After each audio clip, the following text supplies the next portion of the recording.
Hello विद्यार्थी मित्रों, ધોરણ 11 સાયન્સ કેમિસ્ટ્રી ચેપ્ટર નંબર 1 રસાયણ વિજ્ઞાનના પાયાના સિદ્ધાંતો આ ચેપ્ટર જે છે એનું સ્વાધ્યાય આપણે આ લેક્ચરમાં કન્ટિન્યુ કરીશું।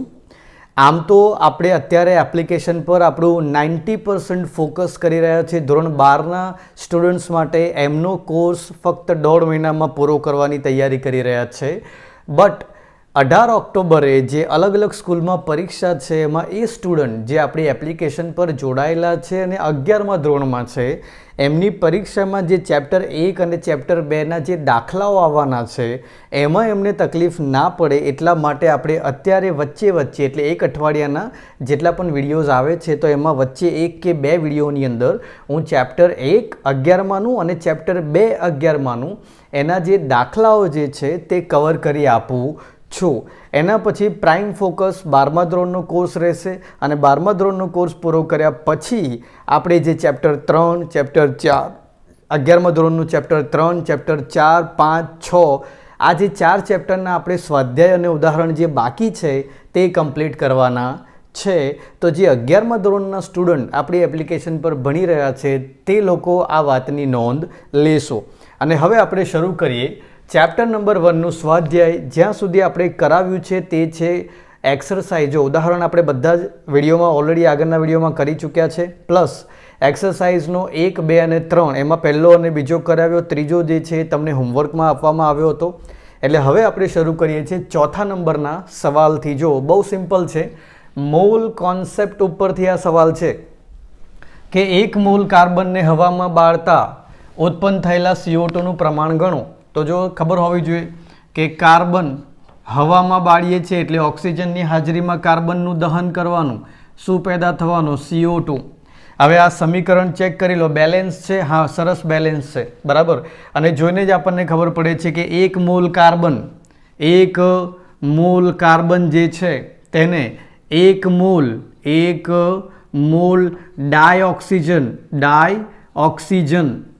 ઓક્સિજન સાથે આપણે બાળ્યો તો આપણને શું મળ્યો છે? 1 મોલ CO2 મળ્યો છે, બરાબર। કાર્બન ડાયોક્સાઇડ, ત્યાં આગળ હું CO2 લખી રહ્યો છું, કાર્બન ડાયોક્સાઇડ લખજો, કાર્બન।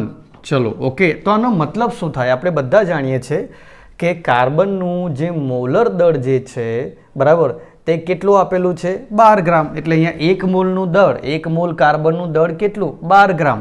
તો આનો મતલબ એ પણ થાય કે 12 ગ્રામ કાર્બન જે છે એ જ્યારે 32 ગ્રામ ડાયોક્સિજન સાથે પ્રક્રિયા કરે છે ત્યારે આપણને CO2 માટે ના ખબર હોય તો યાદ રાખજો, 12 વત્તા 2 અને ઓક્સિજન જે છે 16, 16 દુ 32, 32 ને 12 44, બરાબર, 44 થાય એટલે 44 ગ્રામ જે છે તે CO2 પેદા થાય છે। તો આપણા પહેલા સવાલનો જવાબ શું આવશે?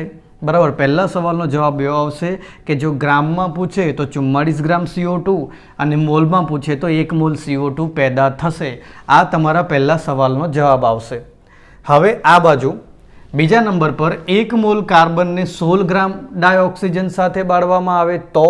હવે ધ્યાનથી જુઓ, એમાં આનો ઉપયોગ કરવાનો કે આપણે આ પ્રક્રિયા તો જાણીએ જ છે કે ભાઈ 1 મોલ કાર્બન જ્યારે 32 ગ્રામ ડાયોક્સિજન સાથે પ્રક્રિયા કરે છે ત્યારે કેટલો મળે છે? 44 ગ્રામ CO2 મળે છે। એટલે આપણે જાણીએ છીએ કે 32 ગ્રામ ડાયોક્સિજન હશે તો CO2, આ ડાયોક્સિજન એટલે O2, તો CO2 તમને કેટલો મળવાનો છે? 44 ગ્રામ।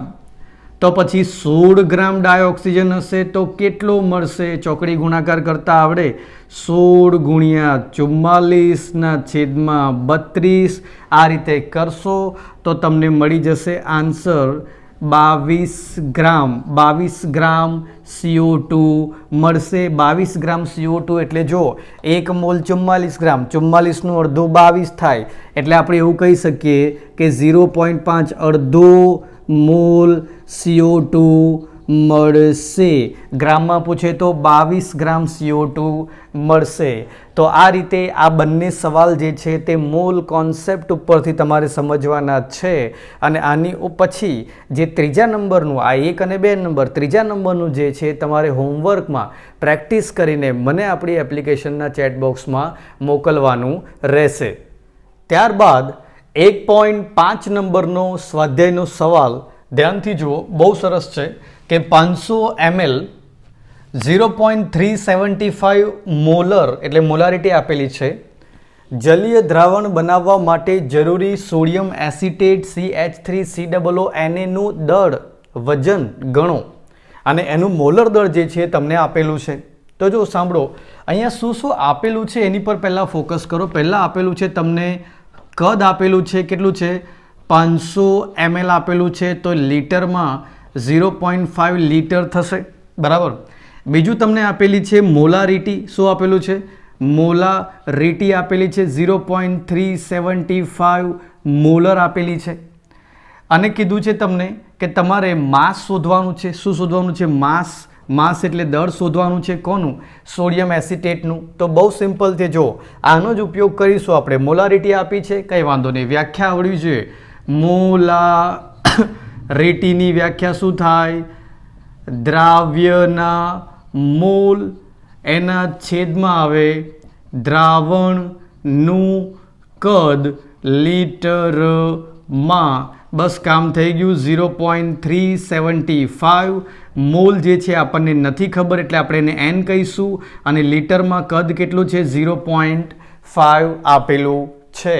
તો હવે n બરાબર, n એટલે મોલ, મોલ જે છે કેવી રીતે મળશે? 0.5 ઉપર 0.375 સાથે મલ્ટીપ્લાય કરીને મળશે મોલ. એકવાર મોલ મળી જાય એના પછીનું સ્ટેપ મોલ બરાબર દળ ભાગ્યા મોલર દળ, માસ બાય મોલર માસ. ત્યાંથી પછી માસ બરાબર મોલ ગુણ્યા મોલર દળ એટલે મોલર માસ. જો મોલર માસ આપેલું છે, મોલ તમને અહીંયાથી મળશે એટલે બીજા સ્ટેપની અંદર તમને m એટલે સોડિયમ એસિટેટનું જે દળ જે છે તે આ પ્રમાણે મળી જશે. કેલ્ક્યુલેટરથી પ્રોપર આન્સર કરી અને અહીંયા આન્સર પૂરી દેજો. આ ટેકનિકથી આ એક્ઝામ્પલ ગણવાનો રહેશે. હવે જોઈએ સવાલ નંબર 1.6 જેમાં લખ્યું છે કે નાઇટ્રિક એસિડનો એક નમૂનો, બરાબર, જેની ઘનતા જે છે તે 1.41 ગ્રામ પ્રતિ ml આપેલી છે અને નાઇટ્રિક એસિડના 10% એટલે નાઇટ્રિક એસિડનું એક દ્રાવણ છે અને દ્રાવણની ઘનતા જે છે કેટલી આપેલી છે? 1.41 ગ્રામ પ્રતિ ml આપેલી છે અને એની અંદર નાઇટ્રિક એસિડ HNO3 ના 10% 69% છે. કેટલા છે? 69% છે. તો આ નમૂનામાં એટલે આ સેમ્પલમાં નાઇટ્રિક એસિડની સાંદ્રતા મોલ પ્રતિ લીટરમાં ગણો. જો ખાલી લેંગ્વેજ થોડી આવું કીધું છે કે સાંદ્રતા મોલ પ્રતિ લીટરમાં, એટલે આનો મતલબ શું થાય? તમને શું માગી છે? મોલારિટી માગી છે. શું માગી છે? મોલારિટી માગી છે. હવે જો મોલારિટી માગી હોય તો શું હોવું જોઈએ? મોલ હોવા જોઈએ અને દ્રાવણનું કદ લીટરમાં હોવું જોઈએ. કેમ કે મોલારિટીની વ્યાખ્યા પ્રમાણે આપણે જોવા જઈએ તો મોલારિટી બરાબર દ્રાવ્યના મોલ અને છેદમાં શું હોવું જોઈએ? દ્રાવણનું કદ લીટરમાં હોવું જોઈએ. બસ આટલું જો તમે શોધી કાઢો તો તમારા માટે મોલારિટી શોધવું એટલે કે સાંદ્રતા મોલ પર લીટરમાં શોધવી ઇઝી બની જાય. તો બસ આના ટાર્ગેટ પર જ આપણે કામ કરીશું. કેવી રીતે? જે ડેટા આપેલો છે તેને પકડો તો ખબર પડશે. સૌથી પહેલાં આપણે એક કામ કરીએ, ધારી લઈએ કે ધારો કે દ્રાવણનું વજન 100 ગ્રામ છે. કેટલું ગ્રામ છે? 100 ગ્રામ. હવે એમાં HNO3 એટલે નાઇટ્રિક એસિડના 10% 69% છે. તો એનો મતલબ માટે, બરાબર, આપણે થોડું વધારે લખીએ. અહીં HNO3 ના 10% 69% છે. માટે દ્રાવણમાં HNO3 નું વજન 69 ગ્રામ થશે. કેટલું થશે? 69 ગ્રામ થશે, બરાબર. ઓલરાઈટ, એટલું તો ખબર પડે છે ને કે કુલ દળ જે છે તે 100 ગ્રામ હોય તો એનું 69%, એનું 69% કેટલું થવાનું? 69 ગ્રામ જ થવાનું છે. તો આ પ્રમાણે આપણને મળી ગયું દ્રાવણમાં HNO3 જે છે, નાઇટ્રિક એસિડ જે છે તેનું વજન. હવે આપણે શું શોધવાનું? જો મોલર દળ કોનું? HNO3 નું કેવી રીતે મળે? H plus N plus 3 times O, અહીંયા 1 પ્લસ 14 પ્લસ 3 16, ટોટલ મારશો 63 ગ્રામ પર મોલ આવશે. બરાબર. હવે ધ્યાનથી જો આપણું કામ થઈ ગયું કે ભાઈ 63 ગ્રામ પર મોલ વજન હોય, 63 ગ્રામ વજન હોય તો 1 મોલ HNO3 કહેવાય. તો 69 ગ્રામ હોય વજન દ્રાવણની અંદર HNO3 નું, તો એ કેટલા મોલ કહેવાય?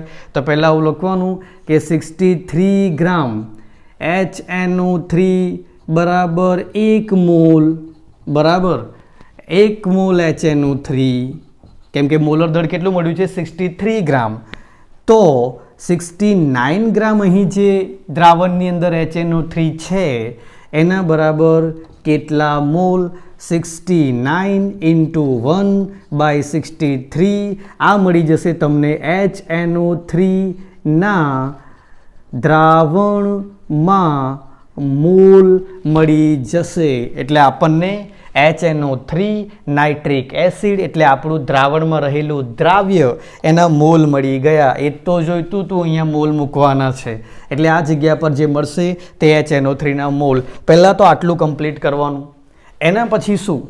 તો કે એના પછી શું આપેલું છે? તો કે જો લખ્યું છે કે દ્રાવણની ઘનતા આપેલી છે. તો આપણને ખબર છે દ્રાવણની ઘનતા બરાબર શું આવે? દળ ભાગ્યા કદ. માટે કદ બરાબર દળ ભાગ્યા ઘનતા. હવે દળ દ્રાવણનું આપણે કેટલું ધારી લીધું? 100 ગ્રામ. ઘનતા કેટલી છે? જો 100 ગ્રામ દળ ધાર્યું, ઘનતા કેટલી? 1.41 ગ્રામ પર ml. એટલે આનાથી જે કદનો આન્સર મળશે તે mlમાં મળશે. પછી એને 1000 વડે ભાગી કાઢજો એટલે આન્સર શેમાં આવશે? લીટરમાં આવશે. અહીંયા જે જવાબ મળે એને 1000 વડે ભાગી કાઢજો એટલે લીટરમાં આવશે. એટલે આ તમને મળી જશે દ્રાવણનું કદ લીટરમાં. બસ આપણું કામ થઈ ગયું. દ્રાવ્યના મોલ એટલે HNO3 ના મોલનો આ વાળો જવાબ અને દ્રાવણનું કદ લીટરમાં આ વાળો જવાબ. આ બંને જવાબનો ભાગાકાર લઈ લેશો એટલે તમને મોલારિટી એટલે કે સાંદ્રતા મોલ પ્રતિ લીટરમાં મળી જશે. બહુ સરસ દાખલો છે. આની અંદર તમારા કન્સેપ્ટ ક્લેરિટી જે છે એ વધારે સારી રીતે થઈ રહી છે. ખૂબ ધ્યાનથી આને કમ્પ્લીટ કરી લેજો.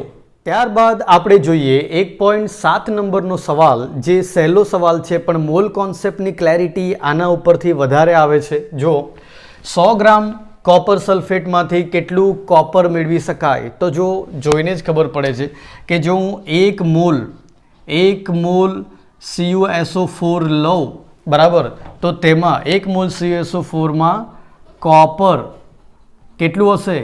1 મોલ હશે. કેટલું હશે? 1 મોલ. કેમ? કેમ કે CuSO4માં કોપરનો કેટલો એટમ છે? 1 એટમ છે. તો 1 મોલ CuSO4 હોય તો એમાં કોપર કેટલો હોવાનો? 1 મોલ હોવાનો. તો આનો મતલબ કાઢીએ.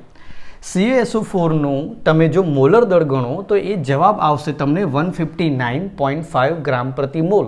તો આનો મતલબ એવો બી થયો કે 159.5 ગ્રામ CuSO4માં કોપર જે છે એ કેટલું હશે? 63.5 ગ્રામ હશે. બસ આટલું જ આપણા માટે ઇનફ છે. હવે શું કે ભાઈ 159.5 ગ્રામ CuSO4માં 63.5 ગ્રામ કોપર હોય તો 100 ગ્રામ CuSO4માં કેટલા ગ્રામ કોપર હોય?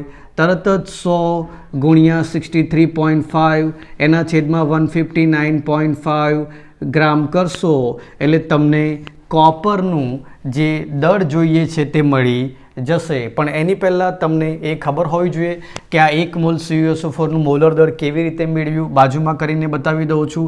1 મોલ CuSO4ના મોલર દળ માટે Cu plus S plus 4 time oxygen 63.5 plus sulphur 32, 4 વખત ઓક્સિજન 16. આનું ટોટલ 159.5 ગ્રામ પ્રતિ મોલ આવશે. યાદ રાખજો 1 મોલ CuSO4 બરાબર એટલે એનું મોલર દળ. તો આપણે એવું લખીએ કે CuSO4નું મોલર દળ.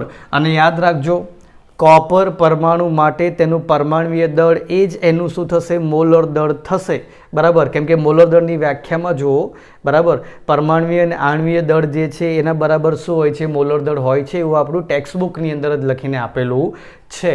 બસ, તો આપણું કામ થઈ ગયું. હવે કોપર માટે 1 મોલ કોપર, 1 મોલ કોપર માટે પણ યાદ રાખજો 63.5 ગ્રામ પ્રતિ મોલ, બરાબર. બસ આ બે વસ્તુનો ઉપયોગ જે છે મેં અહીંયા કર્યો છે કે આટલા ગ્રામમાં આટલું કોપર હોય તો આટલા ગ્રામમાં કેટલું હશે, એ રીતે આ સવાલનો જવાબ જે છે તે તમે મેળવી શકો છો. ત્યારબાદ ફરી એક વખત એક્ઝામ્પલ આવે છે 1.8, જેમાં દર ટકાવારીનો ઉપયોગ કરીને આપણે કોઈ સંયોજન જે છે તેનું આપણે આણ્વીય સૂત્ર તૈયાર કરવાનું, પરમાણુય સૂત્ર અને આણ્વીય સૂત્ર જે છે તૈયાર કરવાની જે રીત જે છે ઓલરેડી આપણે આગળ ઉદાહરણોમાં ડિસ્કસ કરી ચૂક્યા છે અને એના ઉપરથી જ મેં સવાલ નંબર 3 તમને હોમવર્કમાં આપ્યો તો બિલકુલ એની કોપી જ રીતથી આ સવાલ પણ સોલ્વ કરવાનો છે, બરાબર. આયર્ન ઓક્સાઇડનું જે આણ્વીય સૂત્ર જે છે તે આ એના જવાબ તરીકે બનશે. એટલે આની પણ તમે લોકો એ જ રીત પ્રમાણે પ્રેક્ટિસ કરી, કોપી જ છે, બિલકુલ કોઈ સ્ટેપ બદલાવાનું નથી, એની જ પ્રેક્ટિસ કરી અને આનો આન્સર જે છે મને આપણી એપ્લિકેશનના ચેટ બોક્સમાં એઝ અ હોમવર્ક મોકલી આપજો. ત્યારબાદ 1.9 નંબરનો જે આપણો સવાલ છે, 1.9 નંબરના સવાલનો તો તમને 9મા ધોરણથી ઉપયોગ આવે છે. 9મા ધોરણથી આ શીખવાડવામાં આવે છે કે સરેરાશ પરમાણુય દળ આવો આપેલો ડેટા હોય એની ઉપરથી શોધવાનું. તો કે ક્લોરીન જે છે એના 2 સમસ્થાનિકો 35 અને 37, આ 2 સમસ્થાનિકો જે છે એ કુદરતમાં કેટલા પ્રમાણમાં મળી આવે, કુદરતમાં એમની પ્રચુરતા કેટલી, તો કે આટલા ટકા, આ વાળું જે છે આટલા ટકા મળી આવે છે, આ વાળું જે છે કુદરતમાં આટલા ટકા જે છે તે મળી આવે છે. હવે એમના મોલર દળ આપેલા છે અને તમને એવું કહે કે ક્લોરીનનું સરેરાશ પરમાણુય દળ શોધો. તો ક્લોરીનનું સરેરાશ પરમાણુય દળ જો શોધવું હોય તો શું કરવાનું? બહુ સિમ્પલ. પહેલાં તો આ જે મોલર દળ ટકા જે આપેલા છે 75.77 જે આપેલું છે એને તમારે શું કરવાનું? 100 વડે ભાગી કાઢવાનું પહેલાં. એટલે આ ટકા જે છે એ નોર્મલ ફિગરમાં થઈ જશે. એની સાથે એનું મોલર દળ જે છે એ ગુણી કાઢવાનું 9683, એટલે પહેલું તો આ બની ગયું. પછી પ્લસ કરીને બીજા નંબરવાળાના જે ટકા આપેલા છે 24.23 એને નોર્મલ, જો ટકામાંથી નોર્મલ ફિગરમાં ફેરવે છે 100 વડે ભાગી કાઢવાનું. એના પછી એનું જે દળ આપેલું છે 36.9659, બસ આનું તમે આન્સર લાવશો એટલે 35.452729ની આસપાસ તમને આન્સર મળશે. આ જે છે ક્લોરીનનું સરેરાશ પરમાણુય દળ રહેશે. આ રીતે તમારે આ સિમ્પલ એક્ઝામ્પલ જે છે એને શું કરવાનો છે? સોલ્વ કરવાનો છે. ત્યારબાદ સવાલ નંબર 1.10 જોઈએ, જેમાં કહ્યું છે કે ઇથેન એટલે C2H6 ના 3 મોલની અંદર નીચેની ગણતરીઓ કરો. પહેલું નંબર એવું પૂછ્યું છે કાર્બનના મોલ કેટલા હશે? તો જો ઇથેનનો જ્યારે 1 મોલ લેવામાં આવે, 1 મોલ C2H6 લેવામાં આવે તો એમાં કાર્બન જે છે એ કેટલા છે? તો કે એક અણુમાં 2 કાર્બન, એટલે 1 મોલની અંદર 2 મોલ કાર્બન, બરાબર. તો 3 મોલની અંદર કેટલા મોલ કાર્બન? 6 મોલ, એટલે 1 મોલની અંદર 2 મોલ કાર્બન માટે 3 મોલ C2H6 માં 6 મોલ કાર્બન. બિલકુલ હાઇડ્રોજન માટે કે ભાઈ 1 મોલ C2H6 માં 6 મોલ હાઇડ્રોજન, બરાબર. જો દેખાય જ છે 1 મોલ C2H6 માં હાઇડ્રોજન કેટલા? 6 મોલ માટે 3 મોલ C2H6 માં કેટલા થવાના? 6 ગુણ્યા 3 બરાબર 18 મોલ હાઇડ્રોજન થશે. આ તો બહુ સિમ્પલ છે.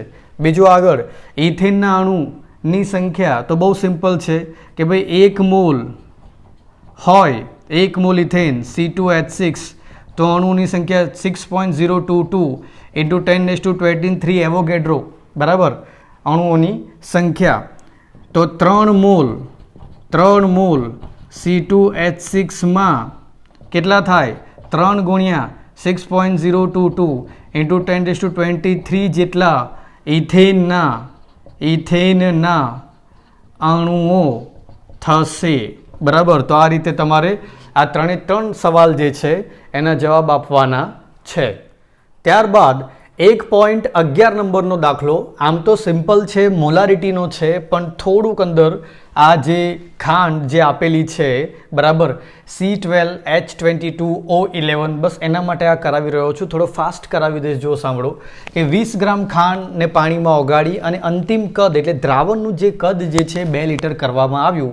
એનો મતલબ કે આપણી પાસે દ્રાવણનું કદ છે કેટલું છે? 2 લિટર છે, બરાબર. હવે આપણે શોધી કાઢીએ દ્રાવ્યના મોલ શોધીએ. પહેલાં શું શોધીએ આપણે? દ્રાવ્યના મોલ. કેવી રીતે શોધાય? તો કે વજન અને એના પછી નીચે આવે મોલર દળ, બરાબર. હવે C12H22O11 નું મોલર દળ તમે કેટલું શોધશો? તમારે કેવી રીતે કરવાનું છે? 12, પછી આ કાર્બનવાળી વેલ્યુ મૂકવાની છે. જો 12 છે, બરાબર, આપણે મૂકીને આપું 12 × 12 પ્લસ હાઇડ્રોજન એટલે 22 × 1 પ્લસ ઓક્સિજન 11 × 16 જે છે એ તમારે કરવાનું રહેશે. તો તમારો આન્સર જે આવશે 342 ગ્રામ પર મોલ આન્સર આવશે. બસ આપણું કામ થઈ ગયું. વજન આપેલું છે 20 ગ્રામ, અહીંયા આવશે 342 એટલે તમને મળશે દ્રાવ્યના મોલ. એના પછી પૂછ્યું છે મોલારિટી. જો સાંદ્રતા મોલ પ્રતિ લિટરમાં એટલે મોલારિટી કહેવાય. મોલારિટી પૂછ્યું છે. હવે એ મોલારિટી શોધવી હોય તો શું કરીશું? દ્રાવ્યના મોલના છેદમાં દ્રાવણનું કદ લિટરમાં એટલે ડાયરેક્ટ નીચે 2 લિટર. મોલનો જે જવાબ આવે હોય તો અહીંયા મૂકજો એટલે તમને ગ્રામ પ્રતિ લિટરમાં શું મળી જશે? સાંદ્રતા એટલે કે મોલારિટી મળી જશે. આ રીતે આ એક્ઝામ્પલ સોલ્વ કરવાનો છે. હવે જોઈએ 12 નંબરનો સવાલ. બહુ સરસ સવાલ છે કે મિથેનોલની ઘનતા આપેલી છે 0.793 કિલોગ્રામ પર લિટર. એટલે અહીંયા તમને શું આપેલું છે? એક દ્રાવણ આપેલું છે મિથેનોલનું. એટલે આપણે એવું કહી શકીએ, પહેલાં લખી શકીએ કે મિથેનોલના દ્રાવણની ઘનતા કેટલી આપેલી છે આપણને? 0.793, થોડું મોટું લખું છું, 0.793 કિલોગ્રામ પર લિટર આપેલી છે, બરાબર. એના પછી મિથેનોલના દ્રાવણનો ઉપયોગ કરીને પાછું એક બીજું દ્રાવણ બનાવવાનું છે. એ બીજા દ્રાવણની શું આપેલી છે? તો કે બીજા દ્રાવણનું જે કદ જે છે તે આપેલું છે V2. કેટલું આપેલું છે? 2.5 લિટર. અને બીજા દ્રાવણની મોલારિટી આપેલી છે, એને કહેવાય M2. કેટલું આપેલું છે આ જગ્યા પર? એ આપેલી છે 0.25. આ બીજા દ્રાવણ માટે. એટલે મિથેનોલના દ્રાવણનો ઉપયોગ કરીને એક બીજું દ્રાવણ બનાવવાનું છે જેનું કદ હશે 2.5 લિટર અને મોલારિટી હશે એ 0.25. હવે એના માટે આ મિથેનોલનું જે દ્રાવણ જે છે એનું કદ આપણે શોધવાનું છે. આ બીજું દ્રાવણ બનાવવા માટે મિથેનોલનું કેટલું કદ જોઈશે તે શોધવાનું છે, બરાબર. તો એક સંબંધ છે. શું છે? તો કે જો અહીંયા એક દ્રાવણ માટે એટલે આપેલા દ્રાવણ માટે જે મોલારિટી અને કદનો જે ગુણાકાર જે છે તે જે દ્રાવણ બનાવવાનું છે એના મોલારિટી અને કદના ગુણાકાર બરાબર થવું જોઈએ. આ એક સંબંધ યાદ રાખો કે એક દ્રાવણ આપેલું હોય અને એમાંથી બીજું બનાવવાનું હોય તો જે દ્રાવણ તમને આપેલું છે એની મોલારિટી અને કદનો ગુણાકાર જે છે તે એ બનાવવાનું છે તે દ્રાવણની મોલારિટી અને કદના ગુણાકાર બરાબર થવું જોઈએ. આ જે છે મોલારિટી છે યાદ રાખજો. હવે જો બીજા દ્રાવણનું તો 2 આપેલું જ છે. તમને પૂછ્યું છે કે મિથેનોલના દ્રાવણનું કેટલું કદ જોઈશે, તો આ જો મિથેનોલના દ્રાવણનું કદ એટલે V1 એ જોઈતું હોય તો તમારે શું કરવાનું? તો કે M2 × V2ના છેદમાં M1 એટલે મિથેનોલના દ્રાવણની મોલારિટી ખાલી ખબર હોવી જોઈએ તો કામ થઈ જાય. કેમ કે V2 તો છે જ, M2 પણ છે. બસ આ શોધી કાઢીએ. મિથેનોલના દ્રાવણની શરૂઆતમાં જે દ્રાવણ આપેલું છે તેની મોલારિટી M1 જો શોધી કાઢીએ તો કામ થઈ જશે. બસ તો એના માટે જ હવે મહેનત કરવાનું છે. જો ધ્યાનથી કેવી રીતે ઘનતા આપેલી છે.